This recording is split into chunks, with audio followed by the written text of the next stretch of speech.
चलिए अब सीधा रुख करते हैं। तेजिंदर पाल सिंह बग्गा हमारे साथ जुड़ गए हैं, हम उनसे बात करेंगे। जिस तरीके से घटनाक्रम हुआ उसके बाद आज वो एक प्रदर्शन दिल्ली के मुख्यमंत्री के घर के बाहर भी करने वाले हैं। बग्गा साहब, स्वागत है आपका। धन्यवाद। बग्गा साहब, आपने कहा और आपके घर की तरफ से, परिजनों की तरफ से भी कहा गया कि कल आपका अपहरण हुआ था। आप एक बार थोड़ा सिलसिलेवार तरीके से बता सकते हैं कि किस तरीके से एक साथ इतने ज्यादा लोग आपके घर में आ गए, देखिए, कौन मैं लोग अपने थे, क्या कोई पहले सूचना थी सुबह आपको? 8:30 बजे बैठा था। जी। नहीं, कोई भी सूचना नहीं थी। पहले दो लोग आए, एक पंजाब पुलिस का अधिकारी था, एक सिविल की वर्दी में सिविल में था। उन्होंने मुझे कहा कि नोटिस देने आए हैं। और जब वो खोल दीजिए। हाँ, जब नोटिस देने आए हैं। हेलो। ठीक है, हम सुन रहे हैं, आप बताएं। हम सुन रहे हैं बग्गा साहब, आप बोलते हैं। हाँ, नोटिस देने आए हैं। और जब मैंने उनसे नोटिस की कॉपी मांगी। यार, आपका ये इको हो रहा है बहुत ज्यादा, मेरे ना आवाज रिपीट हो रही है। आप इसे, हेलो जी, इसे हम ठीक करवा रहे हैं। तब तक आप अपनी बात जारी रखें सर। इसे ठीक हो, ये तुरंत ठीक हो रहा है। हाँ, तो मैंने उनसे नोटिस की कॉपी मांगी और मुझे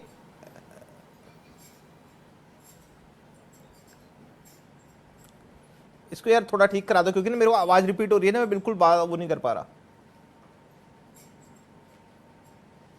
बग्गा साहब, आवाज मुझे रिपीट होती जा रही है। आप बोले, अब आप बोले, समस्या ठीक हो गई है। हेलो। हाँ हाँ हाँ हाँ, तो मैंने उनसे नोटिस की कॉपी मांगी। एक पुलिस वाले जो सिविल के अंदर थे, उन्होंने वहां गए और दरवाजे को खोला। और जैसे ही दरवाजे को खोला, 10-15 लोग सिविल के अंदर अंदर आ गए।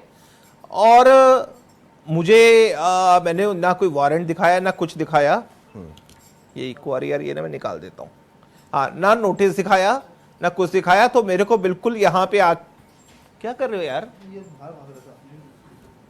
हेलो जी, आप बग्गा साहब, आप बोले, आप बताते रहे, हम सुन रहे हैं आपको। ना नोटिस, सॉरी। हाँ, नोटिस दिया ना कुछ दिया। और जब मैंने उनसे मेरे को 10-15 पुलिस वालों ने मुझे पीटना चालू किया, मेरा फोन मेरे से खींचा। और जब मेरे पिताजी ने वीडियो बनाने की कोशिश की, उनसे भी उनका फोन छीन लिया और उनके साथ भी मारपीट की। ठीक है। और मैंने, जब मेरे को उठा के 7-8 पुलिस वाले बाहर लेके जाने लगे, तो मैंने उनसे निवेदन किया कि मुझे कम से कम पटका क्योंकि बांधने की, मुझे सिर पे पगड़ी बांधने की इजाजत दीजिए। मुझे वो भी इजाजत नहीं दी गई। और वहां पे मुझे 7-8 पुलिस वाले बाहर उठा के ले गए और जीप के अंदर डाल दिया। और वहां लगभग 40-50 पुलिस वाले बाहर 8-10 जिप्सियों में खड़े थे। ठीक है, तो फिर उसके बाद आपको ले जाया गया। यहाँ से जानकारी मिली तो आपके परिजनों की तरफ से दिल्ली पुलिस को शिकायत करी गई।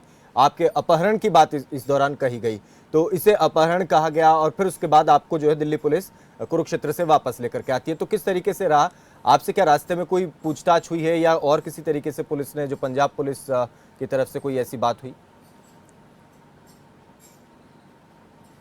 नहीं, रास्ते में कोई पूछताछ तो नहीं की गई, लेकिन रास्ते में मेरे से ये दबाव डाला गया कि जो आप गुरु ग्रंथ साहब जी की बेदबी के ऊपर ये जो रोज ट्वीट करते हैं, मीडिया में जाके बोलते हैं कि गुरु ग्रंथ, अरविंद केजरीवाल जी ने चुनाव के अंदर वादा किया था कि अगर वो सत्ता में आते हैं तो जिन लोगों ने गुरु ग्रंथ साहब जी की बेदबी की है, उन लोगों को 24 घंटे के अंदर जेल की सलाखों में डाला जाएगा। तो उन्होंने कहा कि आप इस पे अपना लिखना बंद कर दीजिए, तो आपके ये सारे केस वापस हो जाएंगे।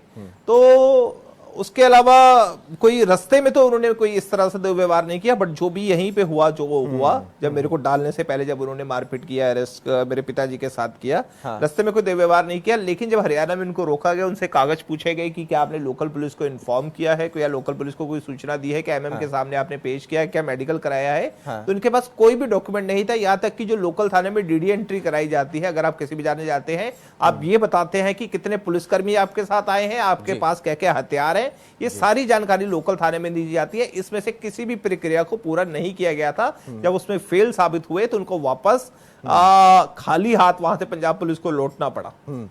बग्गा साहब, ये इसके पीछे की आप वजह क्या मानते हैं? क्या आप मुखरता से अपनी बात को रख देते हैं, या सीधे जो है आपकी बात से लगता है कि आप दिल्ली के मुख्यमंत्री को टारगेट कर रहे हैं, इसीलिए ये उनको दर्द है कि वो इस तरीके का एक्शन जो है, अब दिल्ली पुलिस तो उनके हाथ में नहीं है, इसीलिए ये वाया पंजाब होकर आ रहा है?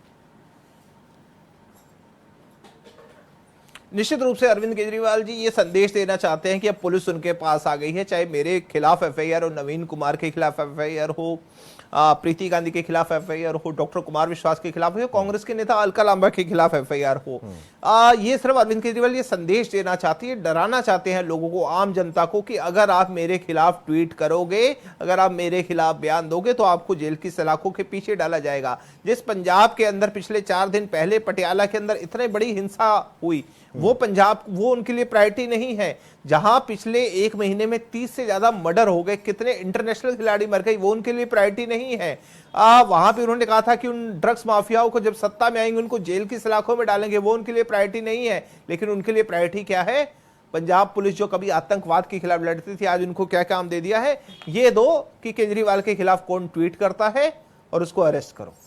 अच्छा, एक चीज और आप बताइए कि ये पंजाब पुलिस की तरफ से ये कहा गया कि आपको पहले ही कई बार वो बुला चुके हैं, लेकिन आप जो है संबंध को सीरियसली नहीं ले रहे थे और आप नहीं आ रहे थे पूछताछ के लिए या जांच के लिए।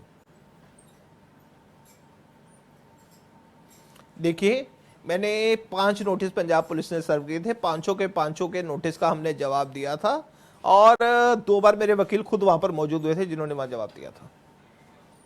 तो अब जो ये घटनाक्रम हुआ है, इसके बाद अब आगे आप किस तरीके से अपनी बात जो है वो रखेंगे? किस तरीके से इस घटनाक्रम की आप जो है आगे निंदा करते हैं या फिर इसके बारे में अपनी बात रखते हैं?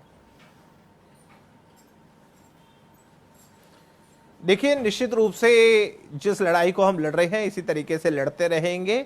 और अरविंद केजरीवाल अगर सोचते हैं कि वो एफआईआर से हमें डरा देंगे, तो मैं उन्हें कहना चाहता हूं, आप एक नहीं 100 एफआईआर करो, तब भी भारतीय जनता पार्टी का कार्यकर्ता आपसे डरने वाला नहीं है। इसी तरीके से हम आपके खिलाफ लड़ेंगे और आपके जो गंदे इरादे हैं इनको परास्त करेंगे। अच्छा, मैं ये जानना चाह रहा हूं, ऐसा क्योंकि आपने पहले भी कहा था और अब एक बार कल भी आपने आकर के ये कहा कि जब तक कश्मीर फाइल्स पर दिए गए अपने बयान को अरविंद केजरीवाल वापस नहीं ले लेंगे तब तक आप इसी तरह बोलते रहेंगे, आपको दबाया डराया नहीं जा सकता है। तो क्या ये उसी के घटनाक्रम के बाद से ही ये सब शुरू हुआ? निश्चित रूप से कश्मीर फाइल्स पे जो उन्होंने कहा था कि कश्मीरी पंडितों का नरसंहार झूठा है, इस पे केजरीवाल को माफी मांगनी होगी। और गुरु ग्रंथ साहब जी के जो बेदबी के दोषी है, जो उन्होंने 24 घंटे का वादा किया था, 2 महीने बीच भी होने वाले हैं, तो उसके ऊपर भी उनको माफी मांगनी होगी और उन लोगों को जेल की सलाखों के पीछे डालना होगा। और कल जिस तरीके से गिरफ्तारी में उन्होंने ये गुंडागर्दी अरविंद केजरीवाल जी ने करवाई है, उसके ऊपर भी उनको माफी मांगनी होगी। अच्छा, एक चीज ये भी बताएं कि अभी आपने, क्योंकि आज भी एक प्रोटेस्ट करने की बात कही थी, तो किस तरीके से, कहां पर ये प्रोटेस्ट आप करने वाले हैं? भारतीय जनता पार्टी के जितने भी सिख कार्यकर्ता हैं वो प्रोटेस्ट कर रहे हैं अरविंद केजरीवाल जी के घर के बाहर। और वहां पे जिस तरीके से, क्योंकि हमारे लिए जो सबसे बड़ी चीज होती है कि सिख धर्म का कोई भी व्यक्ति बिना सिर को कवर किए घर के बाहर नहीं जा सकता, लेकिन जिस तरीके से जब मैंने उनसे बार बार परमिशन मांगी कि मुझे सिर पे पटका बांधने की परमिशन दे दीजिए, उन्होंने परमिशन नहीं दी। तो इसलिए हमारे जो सिख धर्म के लोग हैं, जो कार्यकर्ता है, उनमें बहुत रोष है और इसी मुद्दे के ऊपर वो प्रोटेस्ट कर रहे हैं। तो क्या जो पुलिस वाले आए थे उनमें से, क्योंकि पंजाब पुलिस है, उनमें से कोई सिख पुलिस कर्मचारी या अधिकारी नहीं था क्या जो इस बात को समझता कि आपकी धार्मिक अधिकार है, धार्मिक आज़ादी है कि आपको ये पगड़ी जो है वो बांधने दी जाए? क्या उन्होंने इस बारे में नहीं सोचा? देखिए, जो यहाँ पे सिविल के अंदर आए थे 14-15 लोग, उनमें से तो कोई सिख नहीं था और मुझे जानकारी नहीं है कितने सिख थे कितने नहीं थे, बट जो मेरे साथ उन्होंने व्यवहार किया मैं उसकी जानकारी आपको दे सकता हूँ। ठीक है बगा साहब, एक आखिरी सवाल अब आपसे ये कि आपकी तरफ से एक चीज और आपने कहा था कि आज 3 बजे जो प्रोटेस्ट आप करने वाले हैं, उसके बारे में कोई जानकारी दे सकते हैं? जी हाँ, भारतीय जनता पार्टी के वो कार्यकर्ता, सिख कार्यकर्ता वहां पहुंचे और अभी प्रोटेस्ट वहां पे चालू होने वाला है कुछ देर में। चलिए, बहुत शुक्रिया, आप हमारे साथ जुड़े बग्गा साहब और इस पूरे घटनाक्रम पर आपने बात करी। तो तेजिंदर पाल सिंह बग्गा